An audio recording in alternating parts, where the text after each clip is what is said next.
In this part of the Washington Ideas Forum, former Vice President Al Gore talked to Atlantic correspondent James Fallows about the environment and climate change.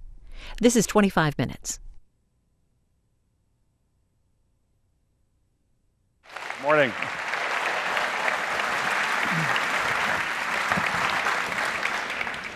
Thank you very much, Margaret. Thanks to you all for coming. Thanks so much to Vice President Al Gore for joining us. He's done a lot of traveling to be here, so thanks for making the effort. As I promised last night in a tweet on a blog on the Atlantic site, the Vice President has something to talk about you may not be expecting. There are things we'll get to that you probably will expect, given his political expertise, the things that you know about what he's been doing in the years since the vice presidency, the Nobel Peace Prize, the 2 Oscars, the 2 #1 bestsellers, the other things of that sort, blah, blah, blah, as they say. I got to immerse myself in all these things in an article about what Vice President Gore has been up to, which will be in the Atlantic in about 10 days. And those of you here at the conference have it in your conference application. That's what I want to ask you about. And I have to queue up the question because you're not supposed to talk about your achievements in this realm yourself. I'll queue it up. There's a company called Generation Investment Management based in London, which Vice President Gore was a co-founder of, the chairman. And it is now reporting what it's achieved over the last 10 years, in the 10 years since it started managing money in the global equities market. In those 10 years, which included tumult all around the world, the huge financial crash of 2008, the bubble that preceded that, everything in Europe, everything in China, you can go on and on. The average for all MSCI global equities in that time was 7%. The average for large managed funds was a 7.7% return, which, as you'll figure out, is barely above, once you remove the fees, from what just an index fund would have been. The average for Generation's main fund in these last 10 years versus the 7% baseline was 12.1%. That is 500 basis points above what the market has done. And this is on this of all the 200 major management firms that a company in London surveyed. Generation was absolutely the number 2 in the return it earned over these past 10 years. Based on this track record of having succeeded in the way that financial markets care about most, Vice President Gore has been now going public on what that means, because there's something unusual in the way you have made this much money, and what is that? Well, thank you. Thanks for inviting me. Thanks for the setup. I just want to briefly, if I could, thank David Bradley and James Bennett for guiding this amazing magazine, and Walter Isaacson, who's guiding the Aspen Institute, and what you guys have done together here is amazing. So what is unique and different about the news, if you will, that you referred to, is that my partners at Generation and I set out 11 years ago. We spent the first year setting this up. We set out to invest in a completely different way by fully integrating environmental factors and social factors, ethical factors, sustainability writ large into every part of the investment process. Our mission has been to prove the business case that if investors, rather than assuming that the environment, social, governance factors are more or less extraneous and kind of distractions that will hurt their returns if they really pay attention to them. If instead the investment process is designed to fully integrate them into every part of the analysis and all of the decision making, you can actually enhance returns. Now, we've only had 10 years, and I've learned to knock on wood and whatever this is. Whatever this is, there's got to be wood in there somewhere. But 10 years is long enough to give some evidence that there really is a basis for believing that the conventional wisdom in markets about sustainability is wrong, and that fully integrating these factors doesn't cause a trade of values for value. It doesn't lead to lesser returns. it can, and if skillfully executed, this process can enhance returns. And this is a point that really struck me when I was with all of your colleagues in London, that we're all used to thinking of socially responsible investing as being a kind of tax, something you do because you can afford to. You're arguing, in fact, it's the route to higher returns. Absolutely. And in the mainstream investment marketplace, there is a little bit of a coal stove problem. You know, the famous Mark Twain story. But perhaps you'd explain it to us. No, why don't you?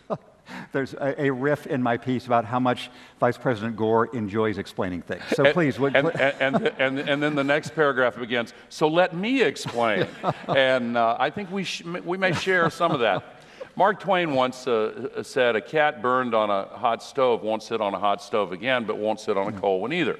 In that same way, a lot of investors learned from the 1960s and 70s version of so-called ethical investing back in the anti-apartheid years, which was successful in killing apartheid. But they learned that using a negative checklist or a screen actually hurts returns. And so when somebody brings up sustainability in the modern era, they instinctively recoil. It's a coal stove problem. But now a new generation of investors, of which we like to believe at Generation we're leading the way, toward a new realization that if you fully integrate these factors and do it correctly, you don't lose returns, you really do increase returns. And there are a lot of reasons for it. There's now a lot of recent comprehensive research that tends to support the proposition that we began putting forward a decade ago. Right. So I want to ask you two questions about the difference you think your example can make. Your Generation, on the one hand, is relatively sizable, $12 billion I think you have under management now, a 10-year record. On the other hand, BlackRock manages 400 times that much money. Yeah. How do you think a firm like yours will make a difference in finance writ large? And second, the kinds of companies you're investing in, some of them are ones I'd never heard of, and they're doing this innovative environmental stuff. Others are fairly mainstream companies.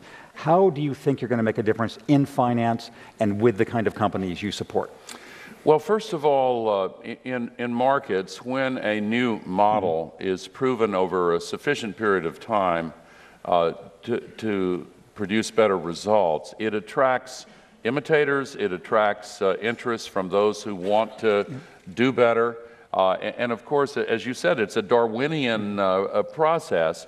And when a new model is successful, then people pay attention to that. We hope that they will. And there's some evidence that they are. And just you manage risk better, for one thing. You unlock investment opportunities better. We have used the spectrum analogy, and you explained that to a fare thee well in the piece, extremely well. But just to quickly use it, because it's a simple way of communicating this, the portion of the electromagnetic spectrum that you can see with your eye is very tiny. But I spent 8 years in the White House, starting every morning with a CIA briefing that, as you may have read, collects information from the full spectrum. And the resulting picture was far more complete. And in the same way, what comes across the Bloomberg screens and is found in the quarterly reports and the kinds of reporting that has become standard in the industry is really only a narrow slice. How does a company deal with the environment? How does it deal with their employees? How is the communities in which they and their supply chain operates? Those things turn out to be extremely significant. Early on, we invested in BP. Lord Brown was doing some very interesting things.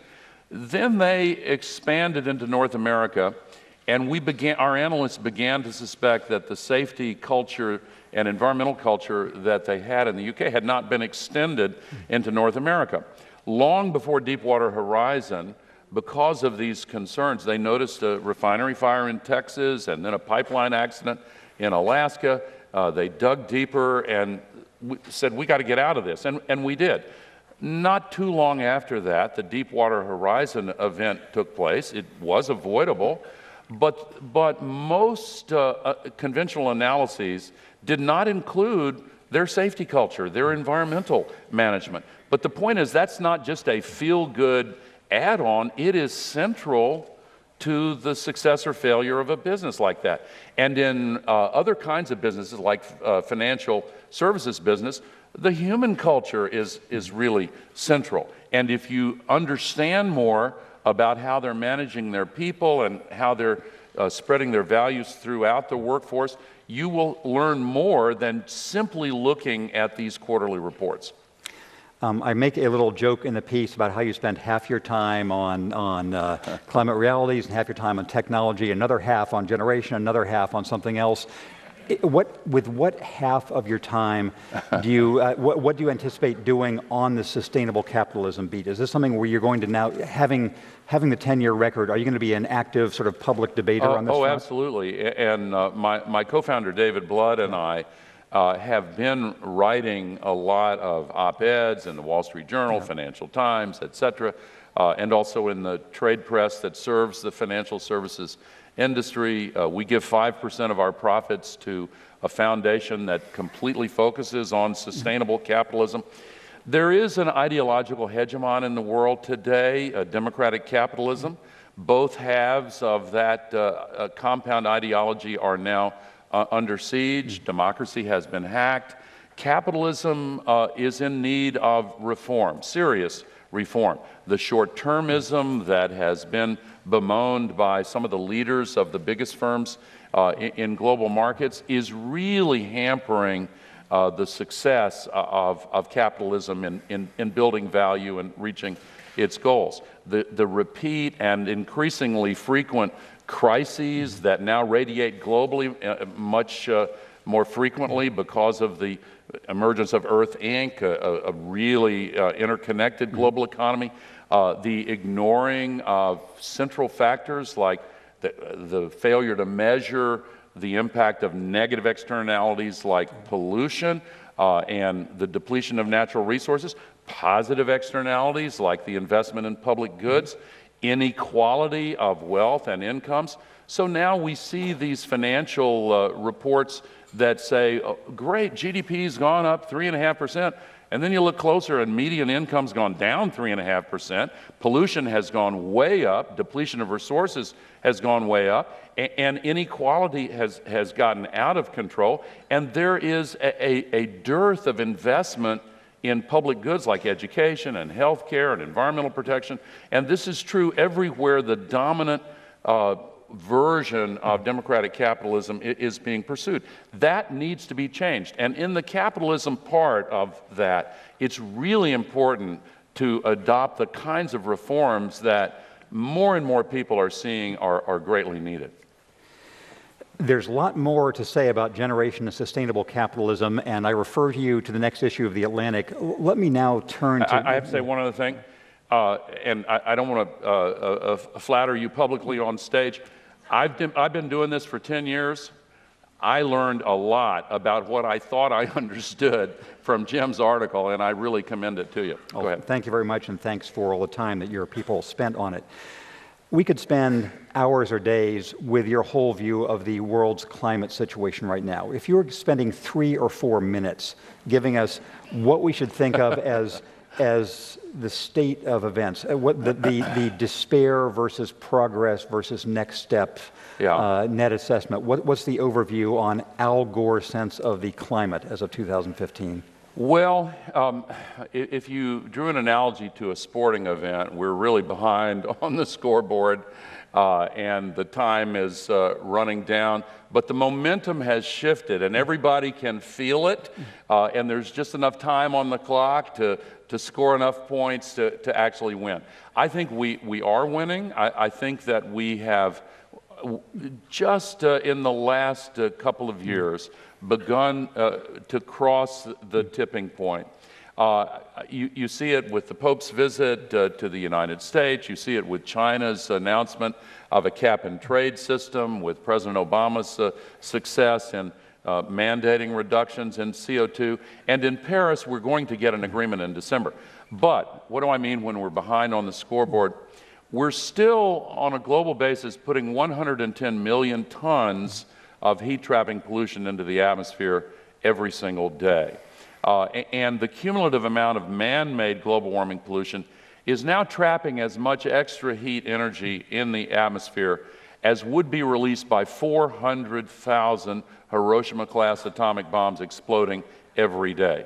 That's a conservative estimate. Believe me, if the deniers or denialists were able to pick apart that statistic, they would have. It's a conservative estimate. Most of it goes into the ocean, so when a hurricane like the one off the East Coast here right now picks up energy from the warmer oceans, it enters a new category of threat. That's what happened with Superstorm Sandy. When the ice melts and the sea level rises, I was in Miami the last 3 days, there were fish swimming in the streets of Broward County, and Miami Beach streets now have what they call sunny day flooding, where the salt water comes out of the storm drains. And so they're spending $400 million to raise the seawall, to put in pumps, and these are temporary measures. So we have to take action.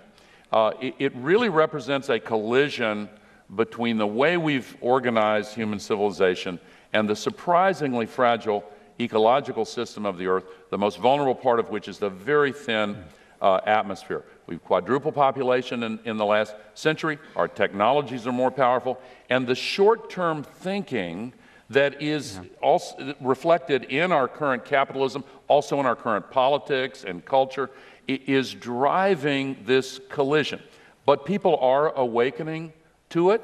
I do think that the most exciting source of hope is that the engineers and scientists and business investors have come up with a stunning cost-down curve, sharp decreases in price for electricity from solar energy. It's now cheaper than electricity from coal in lots of places, and this has now shifted investing toward renewable energy in a massive way.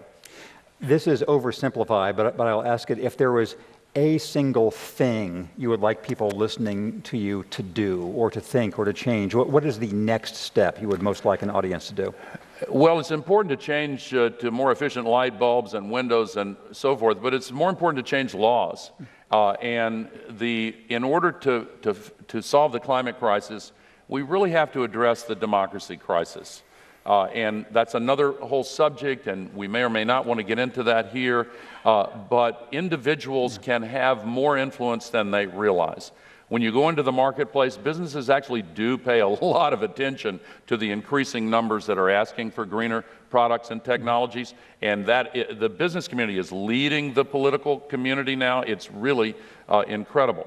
But we need to restore the vitality of democracy so that special interests are not completely in control, so that the public interest is once again lifted up. And this is the principal issue where that has to happen. That's a very nice segue to our next and final topic. Most people who've sat in this chair over the last day and a half have been asked if they're going to run for president. So naturally, how many people have you asked that? I haven't asked, but there have been a number of senators there. Well, are you thinking about it? I mean, if you're asking everybody, we should. So I am not. I would actually support that. But I happened to be in Nashville where the day's Slate came out with a draft Al Gore article. Yeah. So can you tell us? I'll ask you: are you even considering a draft Al Gore movement, or what would be your reaction? I have overused the answer that I'm going to give you, but I'm going to use it again anyway. I am a recovering politician. And the longer I go without a relapse, the less likely one becomes. So let me now ask about the landscape you survey. You had a #1 best-selling book called The Assault on Reason, or An Assault on Reason. Would you apply the logic you laid out there to the Republican field now, in particular Mr. Trump? What do you talked about sort of the debasement of democratic discourse. What do you make of the Republican spectacle now? It's really something, isn't it? It's astonishing to me. Okay, well, first of all, here's what I think's been happening. And I think there's a big wheel turning slowly, and we are now in a phase where our politics really have been degraded Democracy has been hacked. That metaphor, of course, refers to the operating system being taken over so that it no longer works for the owner. The American people are being left out of the equation, really and truly. There's a lot of evidence for this. Why do special interests and the holders of big amounts of money now make all the relevant decisions? Here's what I think is the underlying cause. When our country was founded, the information ecosystem, forgive the clunky phrase, was formed by the printing press, and it had certain characteristics where individuals could easily enter the public square and exchange ideas. And if their ideas had value, then others might glom onto them and a critical mass might emerge. The freedom of assembly and the freedom of press had to be protected before the Constitution was ratified. And the ideas, more often than not, were treated according to a kind of a meritocracy of ideas. Now, in the middle of the 20th century, and particularly the last third, television pushed the printing press off of center stage, and now still the politicians spend 75% of their money on 30-second TV ads. Now, the information ecosystem created by television is very different from that of the printing press because individuals can no longer enter easily. There are gatekeepers that charge rents. Television stations and networks collect tons of money. So who gets in? Well, corporate advertising is dominant, and political candidates have to spend 3/4 of their time, that's what's going on right now, begging rich people and special interests for money in order to get into the television square. And what that means is, human nature being what it is, they begin to think more about what the big donors want them to do, and they think less about how their constituents are going to react. Now, final point, that this wheel continues to turn. And now, internet-based media are beginning to push television off the center of the stage. And the internet actually recapitulates some of the favorable aspects of the print universe in that individuals can get into the conversation more easily. We now see every day bloggers who have taken the time to dig deeply and find out the truth of things, getting other people glomming onto their ideas. And if it goes on enough, then they can have enough power to change the course of the debate. So I'm optimistic, but the most urgent task is to accelerate the migration of democratic forms and principles into the internet age so that individuals can take part again. The wisdom of crowds is kind of a buzz phrase that's come out of the internet businesses in recent years. The wisdom of crowds is a real thing. It's a really important reality in our lives. And the reason why the United States of America rose to the position of leader in the community of nations over a century and a half was because we harvested the wisdom of crowds with this wonderful software called the U.S. Constitution to make better decisions than any other nation. Now we have begun to make really stupid decisions. We invaded Iraq because 3/4 of us thought that Saddam Hussein was responsible for the World Trade Center. Hello, we sold 7.5 million subprime mortgages to people who thought the risk was not present because even though they couldn't make a down payment or monthly payments, there were lots of them. And they were lumped together, and they were sold into the global market. As soon as people began to look carefully, they said, oh my God, they have no value. Now we have $21 trillion of subprime carbon assets, and we're challenged to make the right decision where that's concerned. Day before yesterday, Mark Carney, the head of the central bank in the UK, gave an amazing speech, which I commend to you, about the risk to the global economy inherent in these stranded carbon assets, and called upon the UK business community to look at the fact that they're overinvested in carbon and to look at the enormous opportunities that are inherent in decarbonizing, installing solar and wind and efficiency and so forth. One final point, Jim. When we were floundering in the Great Depression, the global economy was lifted not by Roosevelt's New Deal, but by the mobilization to defeat fascism. The post-World War II economic boom was brought about partly because there was a shared conviction that we needed to do things differently. Let's have a United Nations and a World Bank and an IMF and NATO and new trade agreements. And the entire world moved in the same direction and unlocked that amazing economic dynamism. Now we're in an economic situation where the conventional tools for lifting it up, much less recovering if we have another downturn in the business cycle, which historians tell us does happen from time to time. Usually they drop interest rates by 4 or 5%. Now they're at zero. The traditional tools don't work. We need an inspiring, collective, global, morally based mission to create hundreds of millions of new jobs, and we just happen to have such a mission. And as a byproduct, we could save the future of human civilization. That sounds like a great place to end. So thank you very much. Please. Thank you. I'm the leading state sponsor of terrorism.